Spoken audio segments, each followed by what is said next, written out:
ನಾನು ಅನ್ವಯಿಸ್ಕೊಂಡಿದ್ದೀನಿ, ಅವ್ರ ಎಷ್ಟೋ ನಡತೆಗಳು ನಾನು ಫಾಲೋ ಮಾಡ್ತಿದ್ದೀನಿ ಅಂತ ಹೇಳಿದ್ದು ಯಾವುದು ಕಾಂಗ್ರೆಸ್ ಶಾಸಕ ಅಲ್ಲ, ಬಿಜೆಪಿ ಶಾಸಕ ಎಸ್ ಆರ್ ವಿಶ್ವನಾಥ್ ಇಂಥದ್ದೊಂದು ಮಾತನ್ನ ಹೇಳ್ತಾರೆ.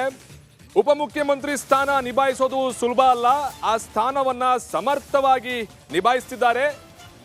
DK ಶಿವಕುಮಾರ್ ಎಷ್ಟೋ ನಡೆಗಳನ್ನ ನಾನು ಕೂಡ ಫಾಲೋ ಮಾಡ್ತಾ ಇದ್ದೀನಿ, ಅವರೊಂಥರ ಛಲಗಾರ ಅಂತ ಹೇಳಿ ಹಾಡಿ ಹೊಗಳಿದ್ದಾರೆ.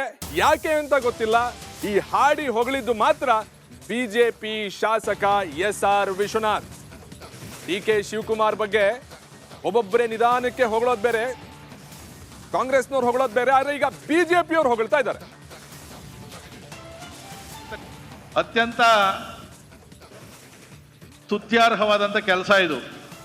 ಯಾಕೆಂದರೆ ಒಬ್ಬ ಬಡವ ಒಂದು ಅರ್ಜಿಯನ್ನು ತಗೊಂಡು ಕಚೇರಿಗೆ ಸುತ್ತಬೇಕು ಅಂತಂದರೆ ಅವನ ಕಷ್ಟ ಎಷ್ಟು ಅನ್ನೋದು ನಾವೆಲ್ಲ ಕೂಡ ನೋಡಿದ್ದೀವಿ.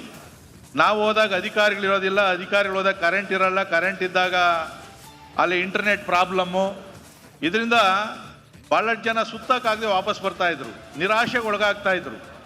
ಇವತ್ತು ಸರ್ಕಾರ ಅನೇಕ ಯೋಜನೆಗಳನ್ನು, ಜನಪರವಾದಂಥ ಯೋಜನೆಗಳನ್ನು ಜಾರಿಗೆ ತಂದಿದ್ರು ಕೂಡ ಅದನ್ನು ಯಾವ ರೀತಿ ಅರ್ಜಿಯನ್ನು ಸ್ವೀಕಾರ ಮಾಡಬೇಕು, ಎಲ್ಲಿ ಹೋಗಬೇಕು ಅಂತಕ್ಕಂಥ ತಿಳಿದೇ ಇರ್ತಕ್ಕಂಥ ಮುಗ್ಧರು ಕೂಡ ಸಾಕಷ್ಟು ದೊಡ್ಡ ಸಂಖ್ಯೆಯಲ್ಲಿದ್ದರು. ಇದನ್ನು ಮನಗಂಡು DK ಶಿವಕುಮಾರ್ ಅವರು ಒಂದು ಒಳ್ಳೆ ಕೆಲಸವನ್ನು KR ಪುರಮಿಂದ ಪ್ರಾರಂಭ ಮಾಡಿದ್ರು. ಬೆಂಗಳೂರಲ್ಲಿ ಅನೇಕ ಸಮಸ್ಯೆಗಳು ನೋಡಬೇಕು. ಇವತ್ತು ಬಹುಶಃ ನನ್ನ ಅಂದಾಜು 5,000ಕ್ಕಿಂತ ಹೆಚ್ಚು ಅರ್ಜಿಗಳು ಇವತ್ತಿಲ್ಲಿ ಸ್ವೀಕೃತ ಆಗ್ತವೆ. ಮತ್ತು ಭಾಳ ವ್ಯವಸ್ಥಿತವಾಗಿ ನಮ್ಮ ಅಧಿಕಾರಿಗಳು ಈ ಕಾರ್ಯಕ್ರಮವನ್ನು ಆಯೋಜನೆ ಮಾಡಿದ್ದಾರೆ. ಯಾಕಂದರೆ ನಾವು ಮಂತ್ರಿಗಳ ಜೊತೆಯಲ್ಲಿ ಎಲ್ಲ ಕಡೆ ಸುತ್ತಕೊಂಡು ಬಂದ್ವಿ. ನಾವೆಲ್ಲ ಕೂಡ ಟೋಕನ್ ಕೊಟ್ಟು ಅರ್ಜಿಯನ್ನು ನೋಂದಣಿ ಮಾಡ್ತಕ್ಕಂಥದ್ದು. ಈ ಕಾರ್ಯಕ್ರಮ ಮುಗಿದ ಮೇಲೆ ಸಂಬಂಧಪಟ್ಟಂಥ ಇಲಾಖೆಯವರು ಹೊರಗಡೆ ಕೂತ್ಕೊಂಡಿದ್ದಾರೆ, ಅಲ್ಲಿ ಅರ್ಜಿಯನ್ನು ಕೊಡ್ತಕ್ಕಂಥದ್ದು. ತಕ್ಷಣಕ್ಕೆ ಇವತ್ತೇ ಆಗ್ತಕ್ಕಂಥದ್ದು ವಿಲೇವಾರಿ ಆಗ್ತದೆ. ಒಂದು ವಾರ 10 ದಿನ ಸಮಯ ಆಗ್ತಕ್ಕಂಥದ್ದನ್ನು ಕೂಡ ಅಧಿಕಾರಿಗಳು ದಾಖಲೆಗಳು